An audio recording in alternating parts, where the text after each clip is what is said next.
So for me, the sort of groundwork of where I start every creative process is thinking about how do I organize these vibrations and which kinds of vibrations are we going to have be focal points, whether that be sound or light or video or bodies moving in space, objects moving in space.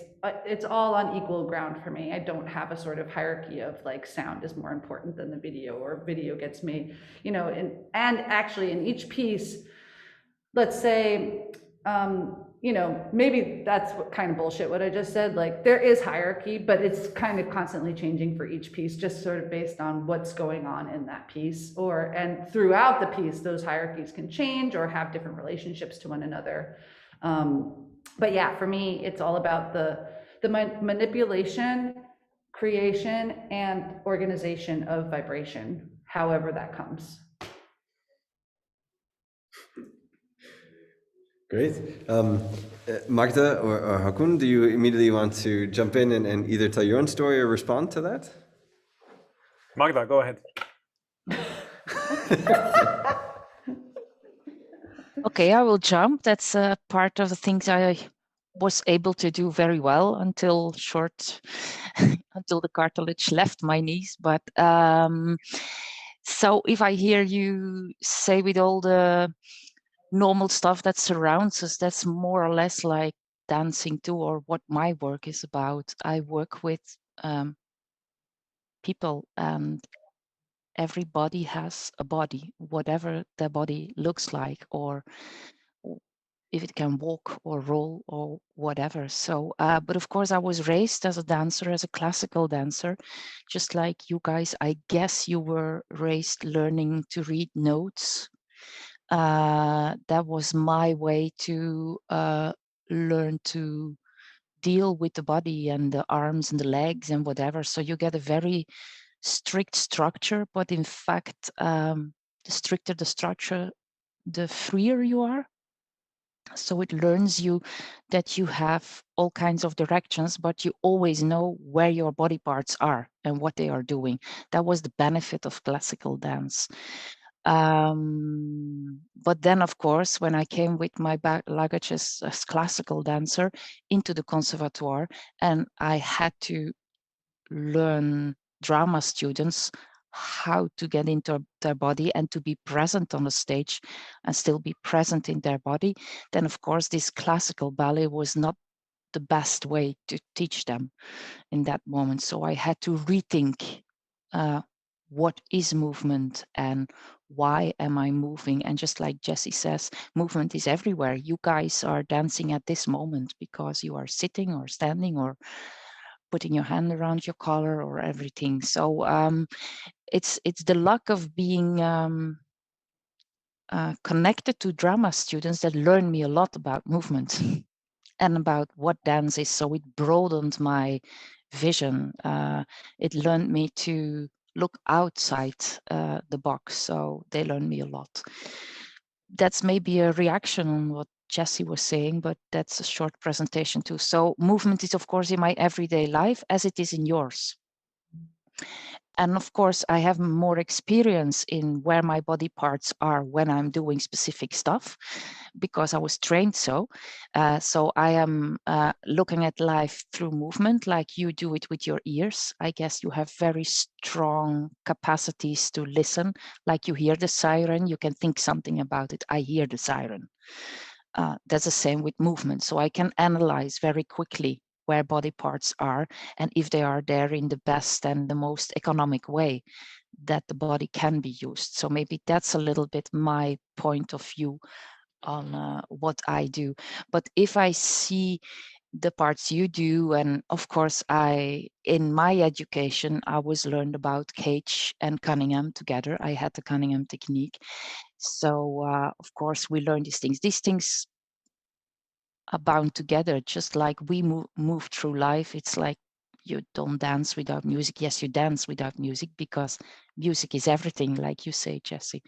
So that's very nice. You can do it on a heartbeat. But when I see the things and I would not know how you make them, then it's in fact a little bit the same as if, I don't know if you know the name Jonathan Barrows. yeah, how we make the handpiece, that's the same if it comes from a musician or a theater person, of when I see like how Pina Bausch was working with language into dance. So it all comes together for me. It's not so strictly divided in this is music, this is dance, this is drama. So that's not the way how I look at it. In my own artistic practice, I don't. So that's very short, the answer. I don't make anything. You said economical use of your body. Can you explain that a little further? I think, and I'd like to also move that then along to Håkon as well, because I'm interested in what you mean by that. Yeah, economically is a little bit a dirty word in the artist environment, but in economically, I mean, when, for instance, when I was working in Chapel, the Queen Elizabeth Chapel, then the only thing I could do was look at musicians when they were playing their pieces, and then you can easily see where there is tension that maybe should not be there or was not released when it was not necessarily anymore. That's more economic. When you are aware of, I now need to lift my shoulder to be able to put this strength there, I have to release it afterwards, because if you stay tensed so long, then the muscle get tired, they squeeze the nerves that run in between them, and then you get inflammation. So that's a little bit more the hygiene, the playing hygiene. So that's what I mean with economically. If you learn to use your body in a way that you, with the least resistance, and everybody is shaped differently, of course. And it's very strange. I'm a very good teacher in teaching that, how you have to learn your body and take care of it very well. But me, myself, I was struck for 10 years with double hernias. And until the operation in my back finished that part off, I was well again. So it's not that I always practice what I preach, but who does? Okay. I like this idea of that you're talking about, of the managing the resources of your body. So looking at economical in this broader sense. Håkon, do you want to respond, or do you just want to go right into explaining the movement into your? I connect with the hernia thing. I had 2 of them as well, and that changes life somehow. You feel more fragile. But anyways, yeah, I think I'm going to start with what I do not do so much. Like Magda, I don't see myself as a composer, and the music that I make is straight to Pro Tools for my own pleasure, kind of straight to this kind of thing. I don't compose for other people, and I don't notate. I just work with sound in Pro Tools and record and mix all sorts of things. So that is not something spatial or connected to the body. But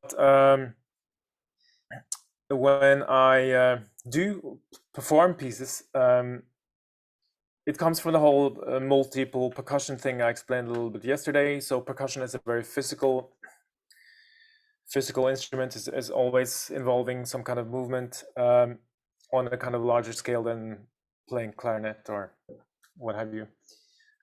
So I've had a lot of benefit from doing like Tai Chi and yoga and these kinds of things. I'm not like deeply into that in the kind of religious sense, but I have done Tai Chi for maybe 20 years because I feel that it prepares me. I liked what you said yesterday, Thomas, about the connection between, what was it, this part and this part, or there's just one, you get in some kind of zone. And so that really gets me in the zone mentally. And I don't know, it's about circulation, probably physical things, hormones, who knows, breath, oxygen to the brain. I don't know. Can I jump into this very Yeah. briefly? Since the lockdown, I live on a 6th floor and I look down on a park. And since the lockdown, 3 times a week, there is a guy doing Tai Chi for more than 2 hours. And he Yeah. starts on his own, and then he's got a sword and the fan and whatever. Oh. And as I was watching it now for months, yeah, I could analyze it very well because I was looking top down on it. And it is really the basic of good dancing.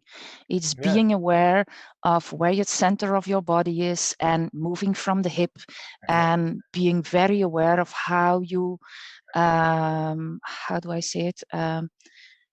Replace the weight from one foot on the other, and so on. So it's really the core of dancing. That's what you see in Tai Chi. So that's why I admire it so much. And then it gives a lot of freedom to the arms. Yeah. While in Tai Chi, for fighting the not fight, in music, it's the same. If you are down like that, your arms get freer to play the music, and the voice gets freer to sound. So it's very alike physical awareness, these things. Yeah. That's that totally resonates with me. And this is what you say about having a solid fundament in order to move from the upper body up. And in those acrobatic percussion pieces, you can imagine when you move around, like you play something over here and you have to play something over there in the next second.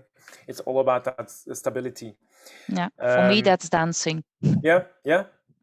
I guess in some sense it is. And this whole idea of always having to recalibrate your body to a new percussion piece, because a new percussion setup is like a new sculpture, if you like. So it's a new kind of sonic space.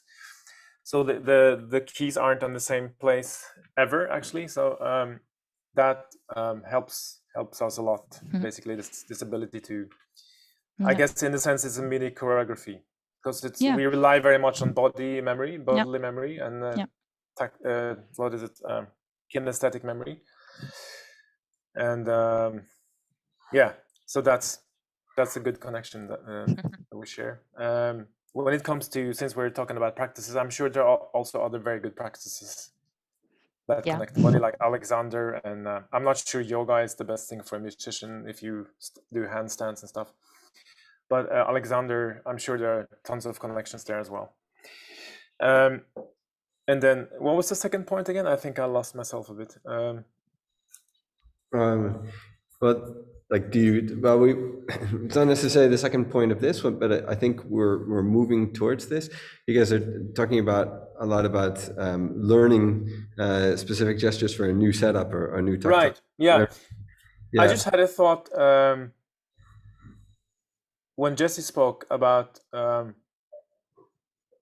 or maybe the whole entire basis of the question, what is the place of the body in contemporary music? Since this is a little bit where the space where we are. Of course, today we have Magda's view as well, which is more clearly defined. But in contemporary music, in its tradition at least, it's kind of a disconnect. It's a very intellectual art form. It's kind of, the body stops here, more or less.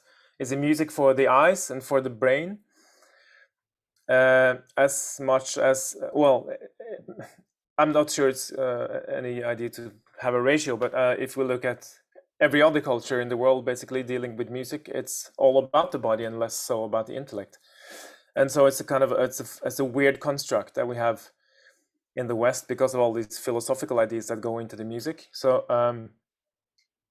I think it wasn't a big point, but I just, there's the discussion about body in contemporary music is also a little bit wrong in a sense.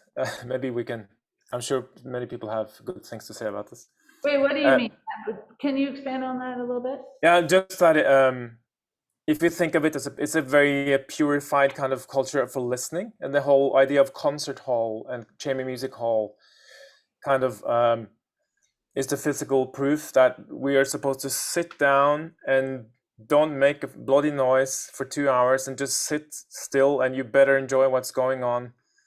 And this is kind of a hermetic situation, which is very, very different from from popular culture, obviously, where you're supposed to move from every other listening culture that I know. Maybe I'm certain I mean, Gagaku is also very, very restrained in the physical sense. But anyways, I think my point was, for me as a performer, and I'm sure every performer can attest to this, it's a lot, when you interpret a piece of music, which to begin with can be very, very intellectual, and you spend like weeks and months, it's really about finding the connection with the body and kind of reconnecting.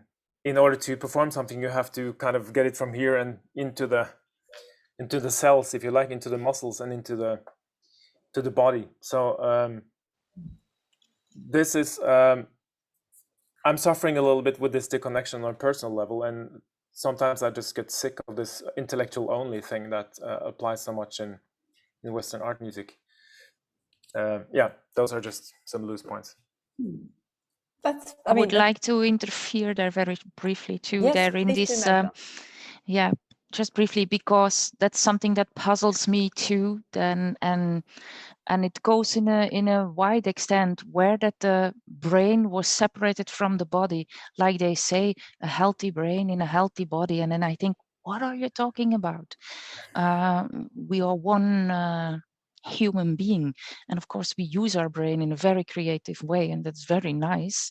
But without the body, the things you can imagine are not there. So it's very strangely, and it's affected our Western culture completely. Even putting how do I say it? Waardering. Evaluation? No. Yeah, evaluation. Yeah, Value yeah. more to the things that are more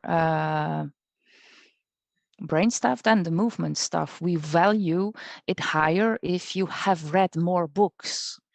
We don't value it higher if you have been moving a lot. And you see it in all levels of society, that we don't value it enough, that people, like, for instance, can work in their garden very well and make the best tomatoes of the village or anything like that. So, and I do understand, because if you can read and write, you can expand your possibilities, but somewhere down the road we lost the respect for what we as human beings can do in movement and how it is our expression. We're now cut off half and we don't see the hands. So it's true that we now need the voice and everything to be expressive, but normally when you walk around, you can already read bodies. Everybody can. But we lost focus a little bit on that. That's what I just wanted to say on Håkon's statement.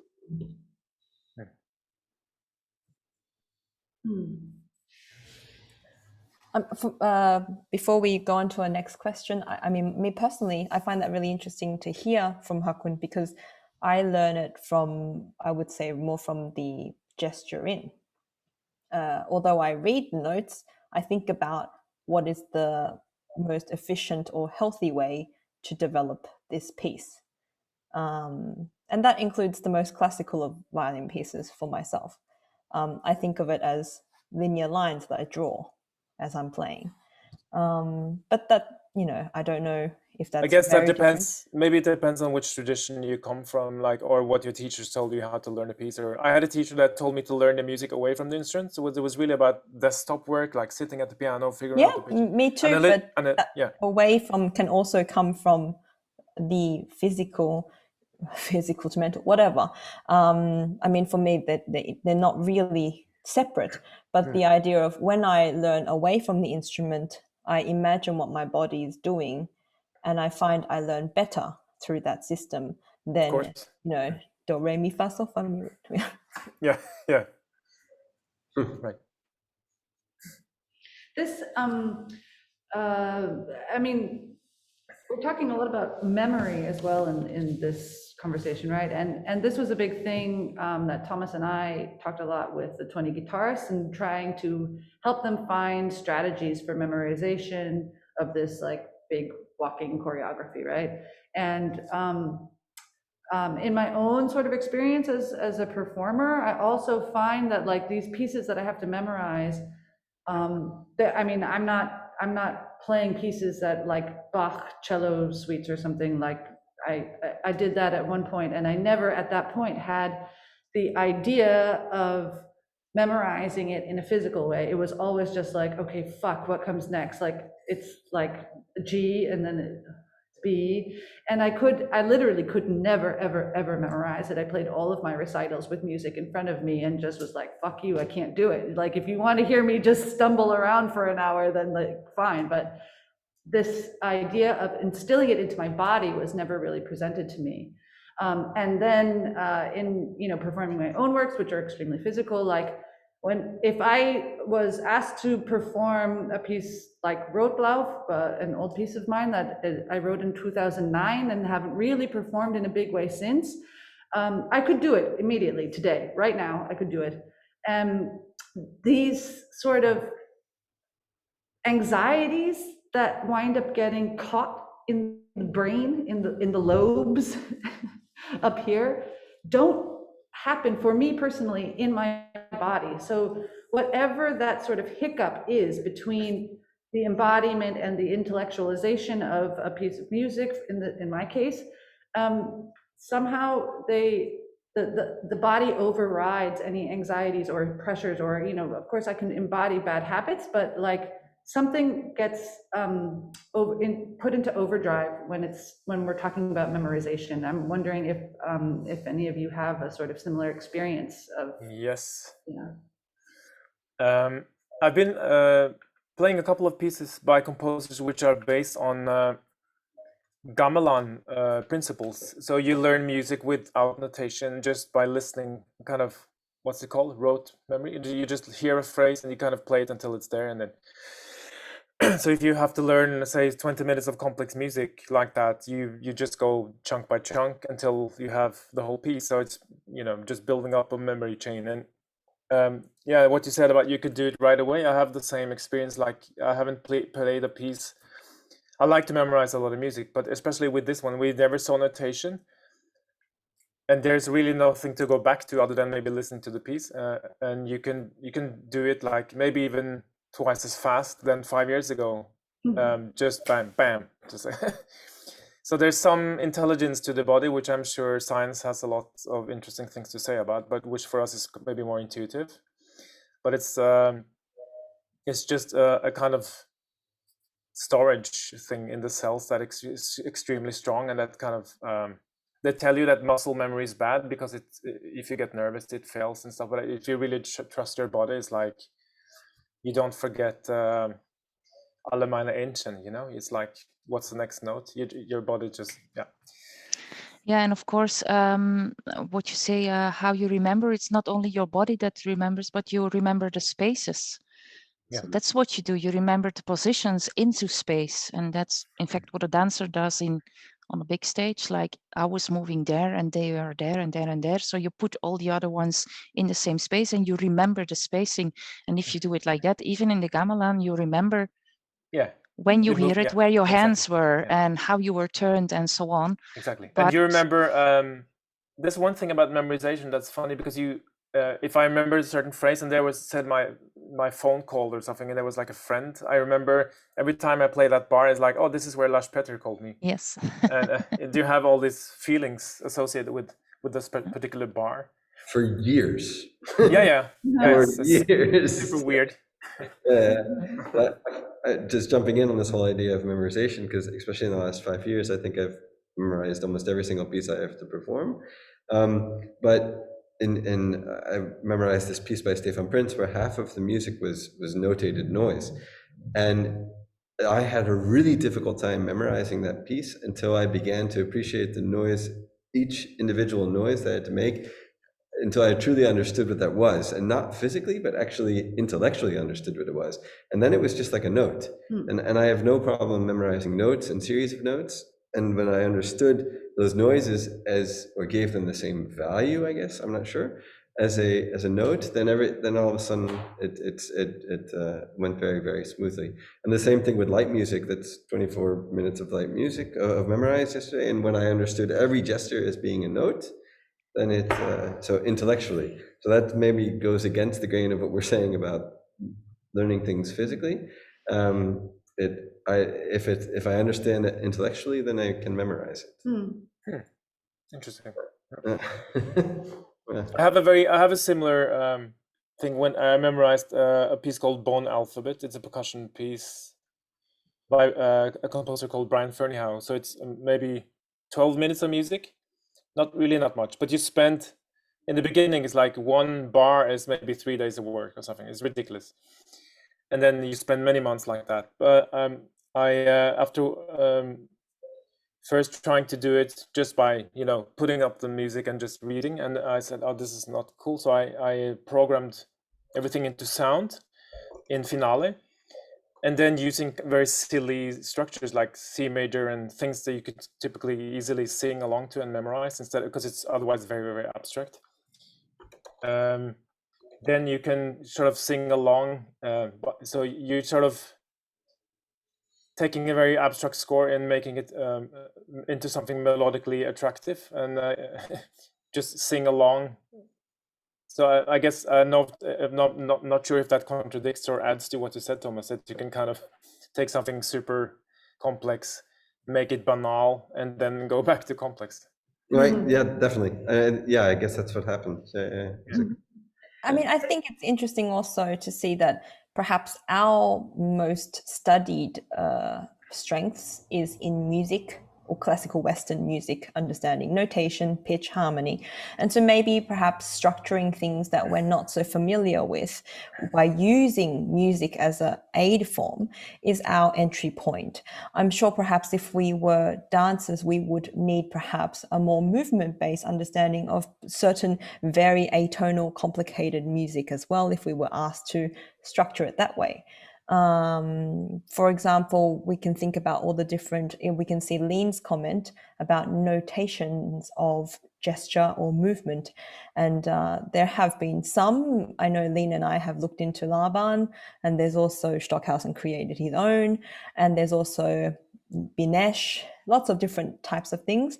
Maybe Magda has some reflections on another perspective of structuring different art forms that are not our own strengths. Well, I had to learn this Laban notation, and then I had to write down my classical ballet classes in that, and I really found this very annoying because you remember them, you just remember them.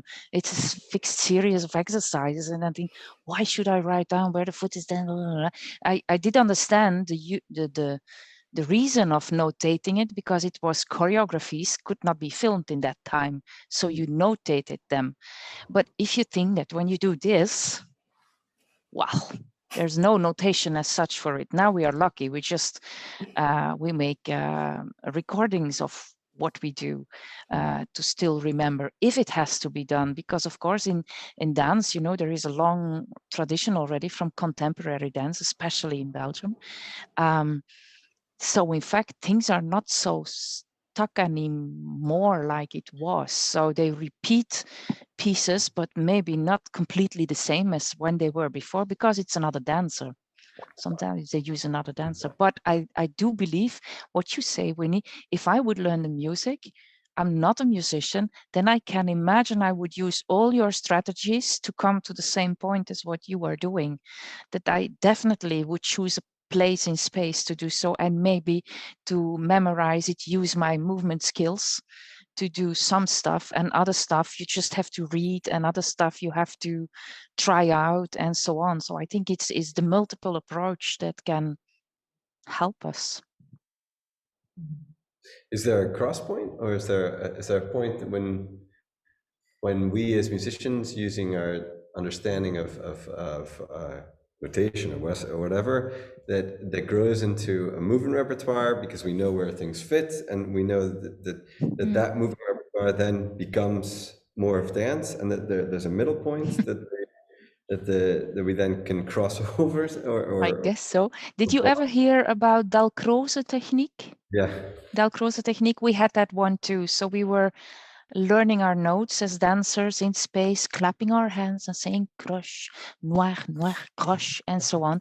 But it gave me a basic solfège for dummies, I would say, because you are a dancer, but it helped me a lot. It gave me a lot of insight in what music was in a very simple way. On the other hand, learning to dance as a child on the most variated music you get when you dance, you have a pianist, and if it's a good pianist, he plays a repertoire that's very wide. It opened up my eyes to music. So I remember I had a ballet teacher in the city where I come from, and she made a performance every year. And every year it was around another music piece. So music was really interconnected with what you did. And I still can recognize Beethoven from wherever I am. although I never studied music because I danced it. I know what Bach is about in movement, but of course I would not be able to read it. But you get another understanding by being guided on the music. That was the benefit of dancing on the music. Now they use more like soundscape and not always on the music. If you look at Therese de Keersmaker, for instance, she analyzes very thoroughly the music, and one dancer has one line and the other dancer has the other line. And when you go on stage and you are a musician, I guess you can see the music, which I can't see. I see dance, but you will see music. I think that's very interesting and fun. And Beyonce says big money. Yes. And what's interesting also in reflection to what we're saying, the idea of structuring, using different art forms to a perspective on our own art form, or perhaps distilling someone else's craft with our training. It also reminds me of what Jessie's done recently with her remapping series as well. The idea of structuring something through another structure to produce something else. I don't know if you have a reflection to share about that. I also just thought about that also because I see we have Jess Azodi in our group. So if Jess Azodi wants to comment as well, please feel free. But as well as the rest of you guys are all there. If you ever have any questions or comments, please just vocally share. Did you ever see the performance we had? Well, it's just a small theater group here in Antwerp. They're called Laika. And they once made a performance. And in fact, it's one of my friends. And he's a cook. He likes to cook, but he likes to make performances too. So, and he made a complete performance where they put all the microphones under the cutting board and everything. So, and in fact, it was a music performance because everything was, amplified. And you were sitting there, and while the dinner was cooked, you heard the music. And of course, there were then live musicians coming along, very good musicians. And by the end, by the food was ready, the music piece was finished because they were not cooking anymore. And then you could eat the food that they had made. It's very nice, these performances. Very fluxus, yes, lovely.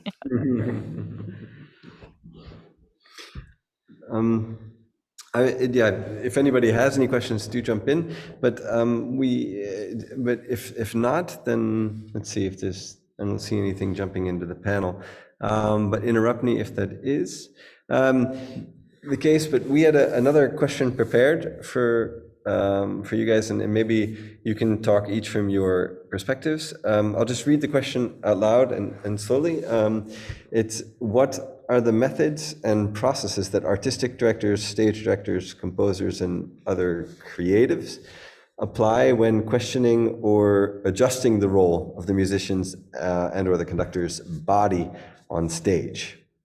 So what we're following up with that is, so when the dealing with these expectations that perhaps an audience has when they see what to them would be recognizable as a gesture that means something that they would expect it to mean, but suddenly doesn't mean that.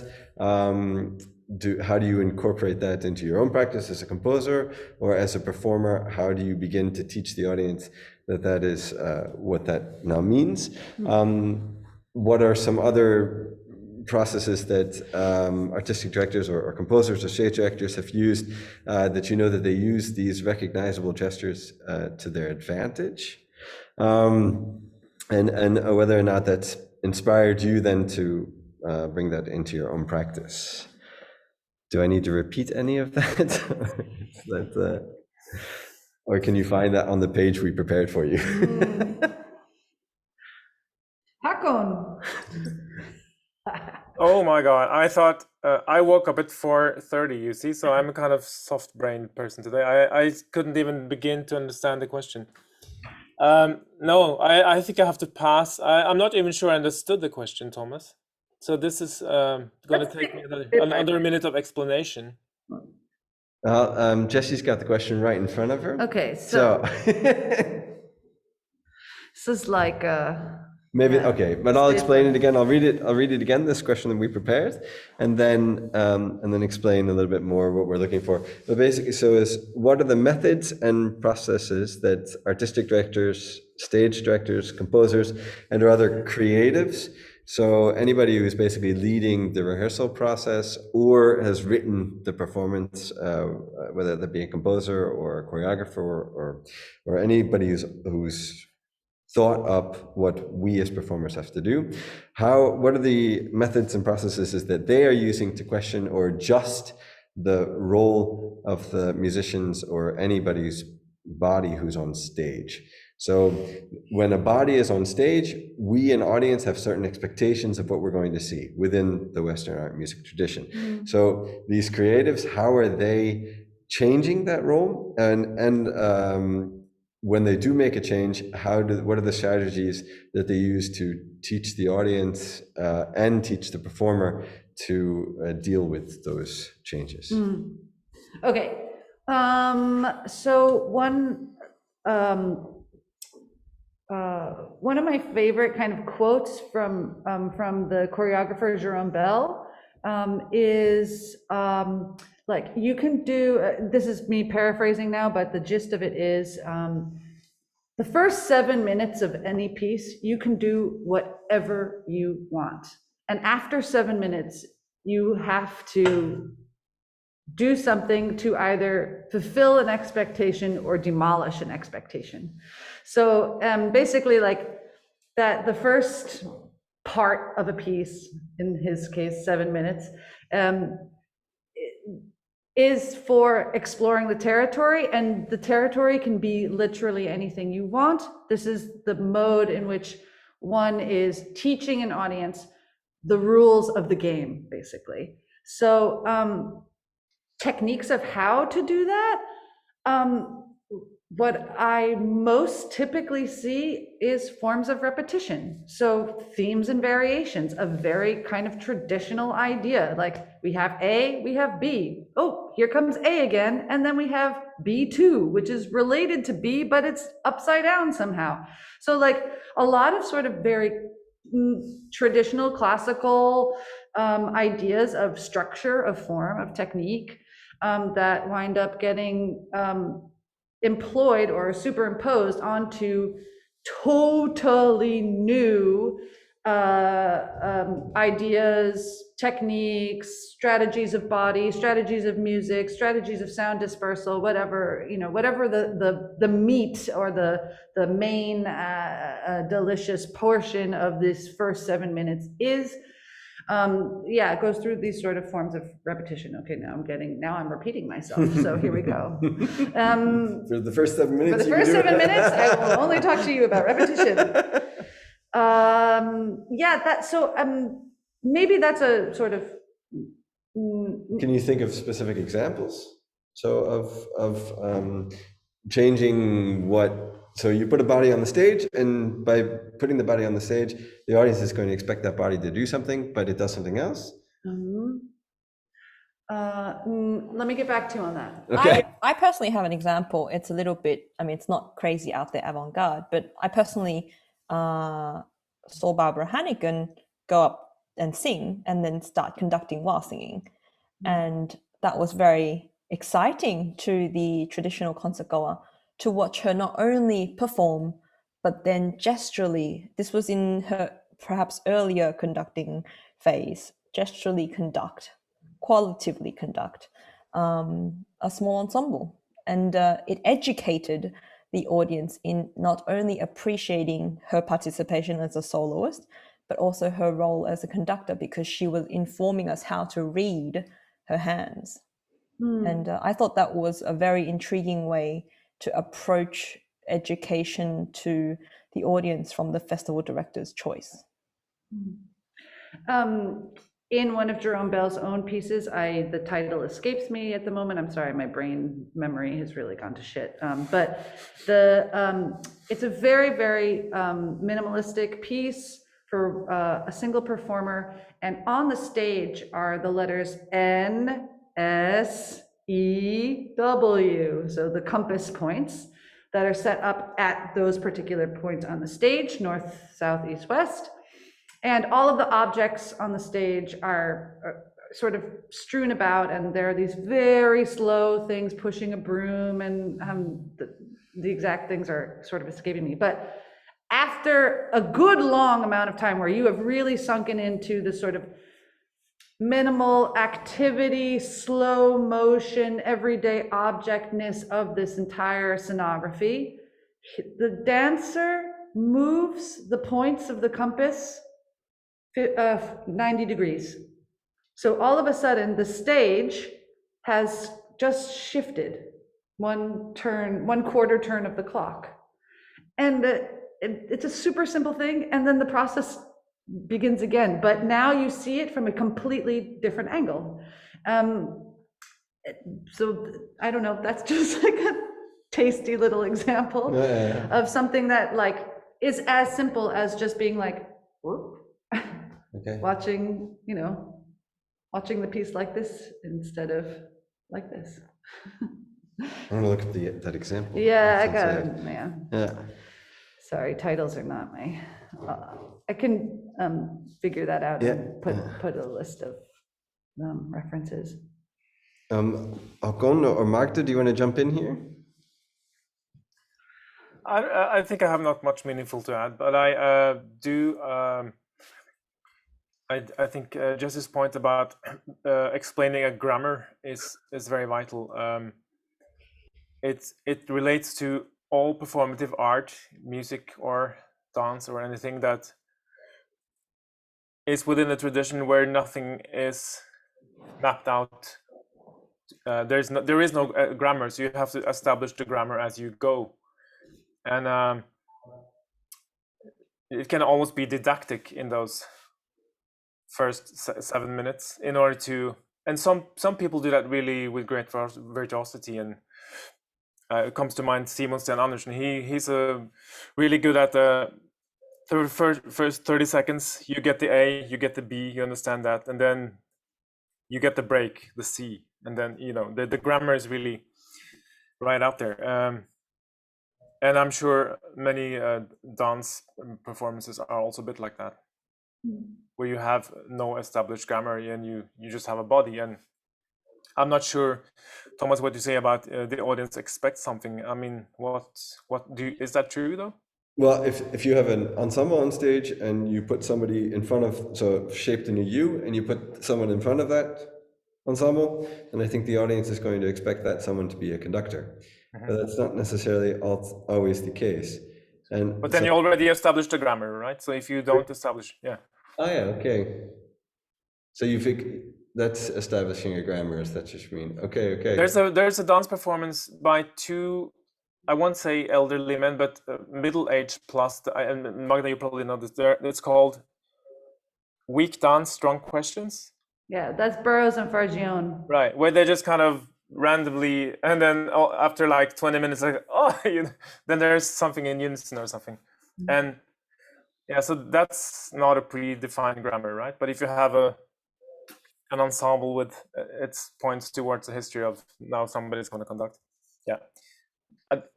I don't want to lead in a certain direction here. I just wanted this thing about grammar and space. I'm not sure how much is pre-given. I guess at least in music, in modern music, you can do anything you want basically. So unless you invite the listener into that grammar, I'm not sure it's even about 7 minutes. I don't know where that comes from, but it could be. Well, Jerome gets to write 50-minute dance pieces all the time, 50-minute plus dance pieces. So 7 minutes, you know, maybe we whittle it down to 30 seconds for our 10 minutes of. I'm sure the statistics for new music wouldn't look too great if we have like 10,000 people randomly chosen and you play 30 seconds of some weird Schoenberg. There'd be probably 10 seconds before they pull the plug.